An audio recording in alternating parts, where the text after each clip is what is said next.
A graça e a paz de Cristo Jesus, Pastor Edmário, mais uma vez com vocês, nas nossas meditações em Apocalipse. E a nossa próxima meditação começa então, desta vez, já tratando do terceiro ciclo de divisão do livro de Apocalipse. E vou estar assim fazendo uma pequena recapitulação desses ciclos e as ideias que a gente tem na hora de meditar e interpretar este livro. Vamos então estar fazendo essas meditações. Sétimo selo, chegamos, né? Chegamos agora às 7 trombetas.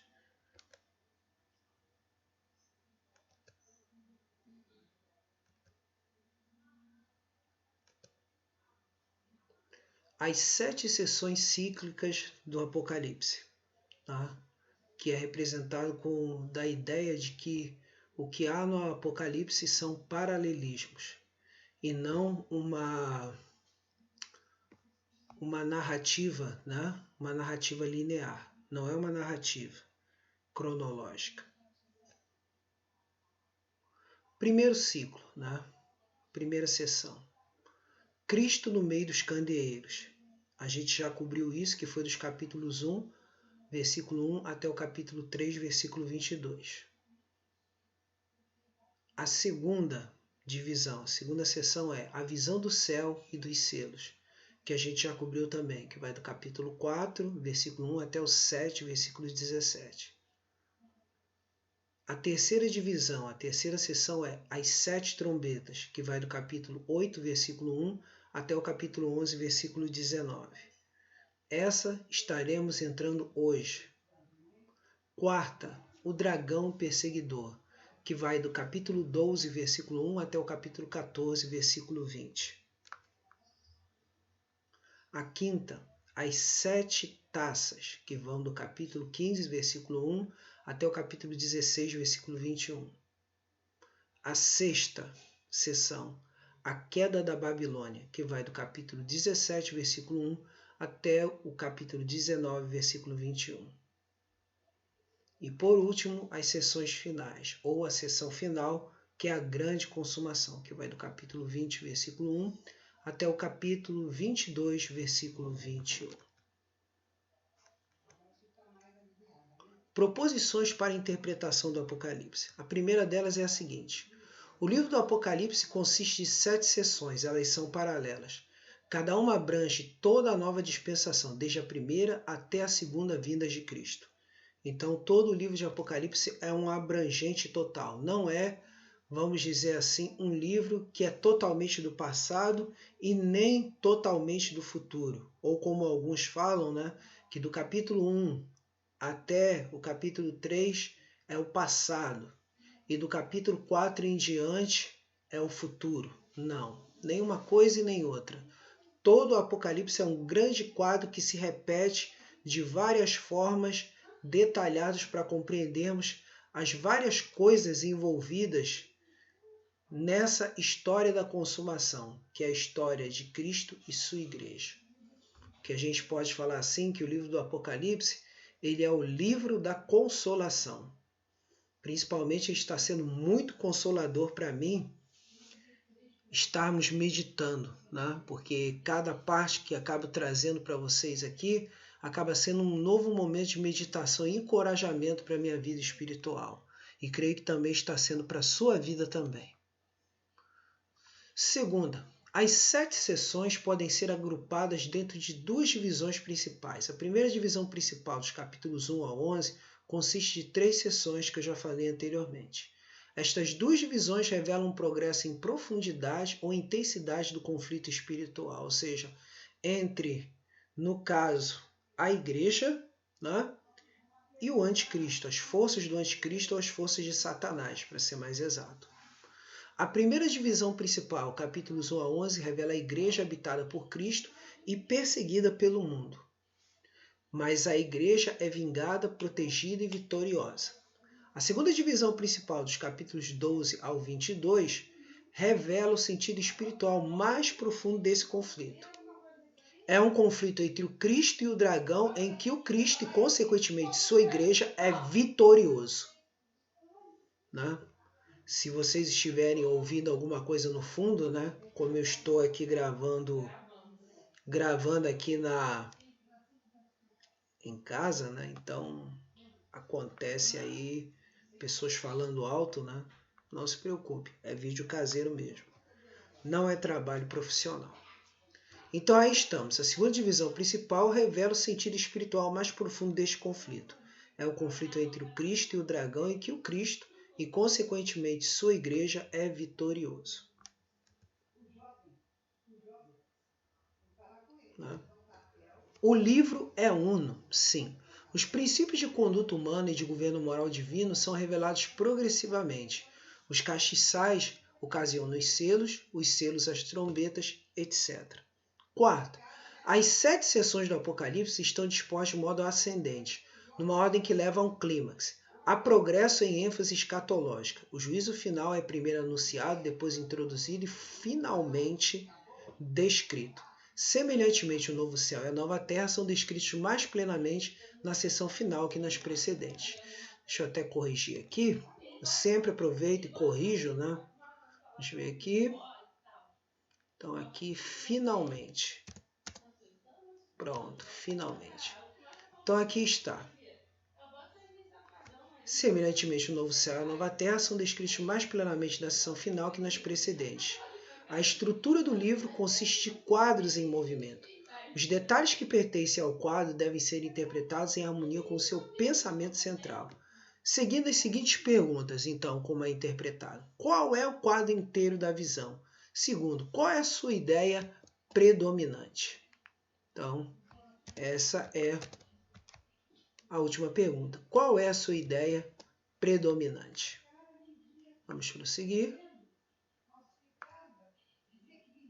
Os selos e as trombetas, as taças da ira e os símbolos similares referem-se não a eventos específicos, acontecimentos particulares ou a detalhes da história, mas a princípios, tanto de conduta como de governo moral divino, que estão operando através da história do mundo, especialmente através da nova dispensação, ou seja, principalmente através da igreja, né?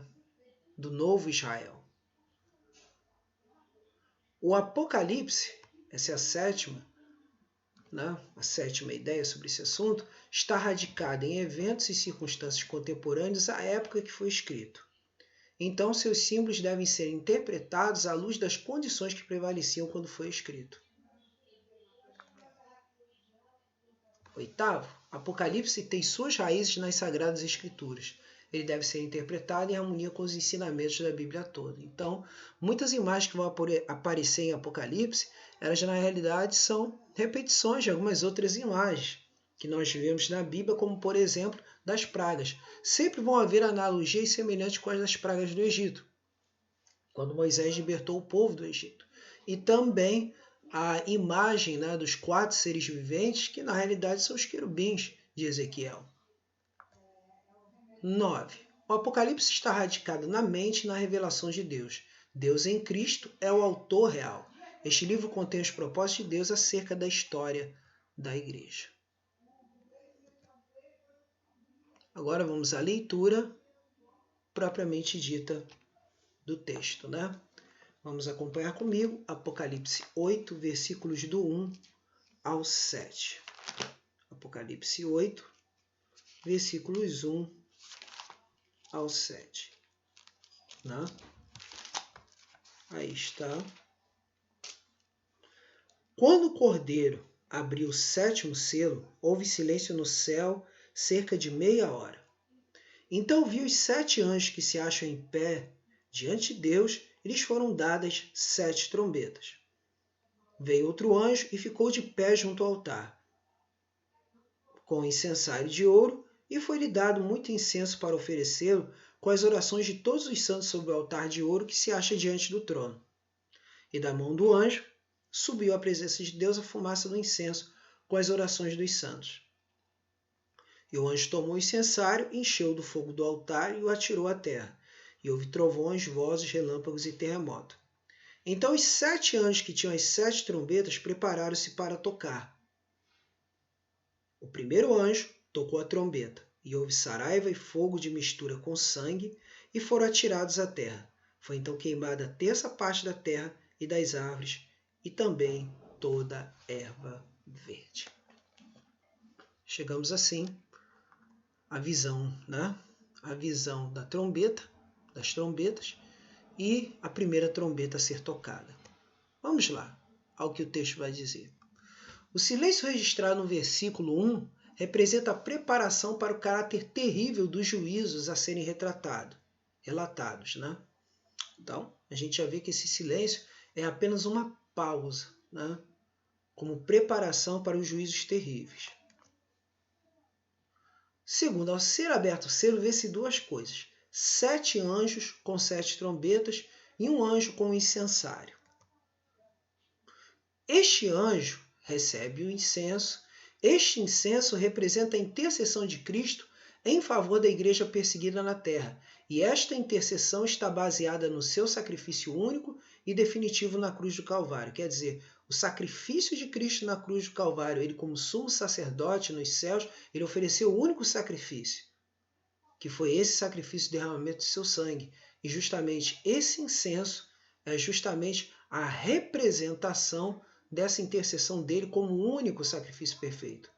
Pois sem este incenso, as orações dos santos não poderiam ser aceitas na presença de Deus. Ou seja, o incenso não é a oração em si, mas sim as orações e o incenso. Então o incenso é a intercessão de Cristo, para que essas orações, que são sempre imperfeitas, como a gente pode ver lá em Romanos 8, que assim como o Espírito Santo intercede por nós com gemidos inexprimíveis, porque não sabemos como orar, da mesma forma, essa oração que chega a Cristo, intercedida pelo Espírito Santo, o que acontece? Essa intercessão, quando chega aos céus, é a intercessão do próprio Cristo como sumo sacerdote, que é o nosso advogado e intercede por nós.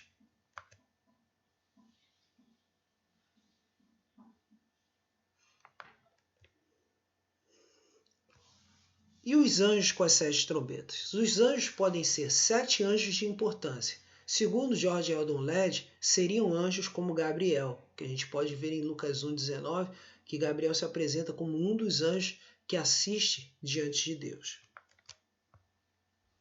Estas trombetas fazem paralelo com os outros selos, porque os 6 selos relatam as forças que trazem o fim, enquanto que as trombetas relatam as forças que trazem este fim.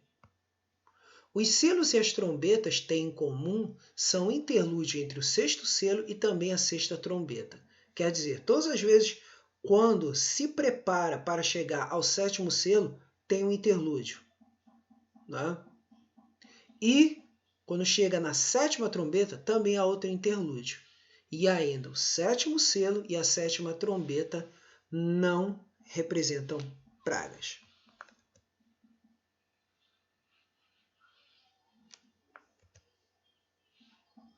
Primeira trombeta. Resulta numa tempestade de saraiva e fogo. Ambos a saraiva e o fogo são vistos como tendo sido misturados com sangue. Relembra a primeira praga sobre o Egito, o rio Nilo virando sangue. Relembra. Agora, claro que evidentemente há também saraiva também que veio sobre os egípcios também, que foi outra praga.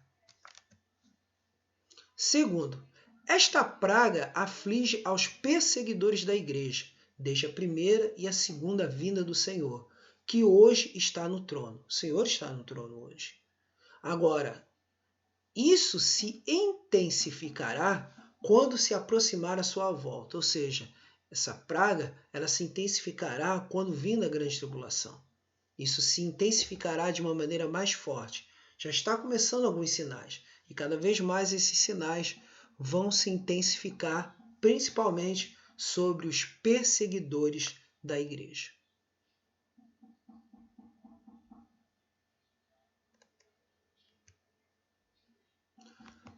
E aí eu quero frisar o seguinte: os juízos de Deus alcançarão os ímpios certamente, mas a igreja será livre de toda a condenação. Ou seja, de todo juízo que implique em inferno. Isso nós temos plena certeza. E aqui eu sempre coloco Mateus 10, versículo 30. Antes, o quê? Não tenham medo daqueles que podem matar o corpo, mas não podem matar a alma. Mas antes tenhais medo daquele que, além de matar o corpo, pode lançar as vossas almas no inferno.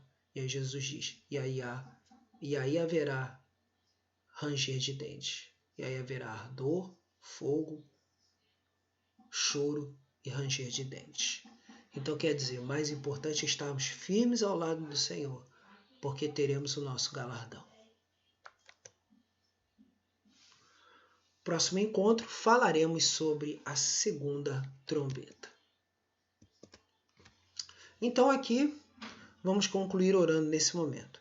Nosso Deus e nosso amado Pai, muito obrigado, Senhor, por essa oportunidade de estarmos aqui meditando acerca das coisas do Apocalipse, principalmente, Senhor, porque é um livro de consolação para nós, em vistas do que anda ocorrendo, Senhor, na atualidade, Senhor.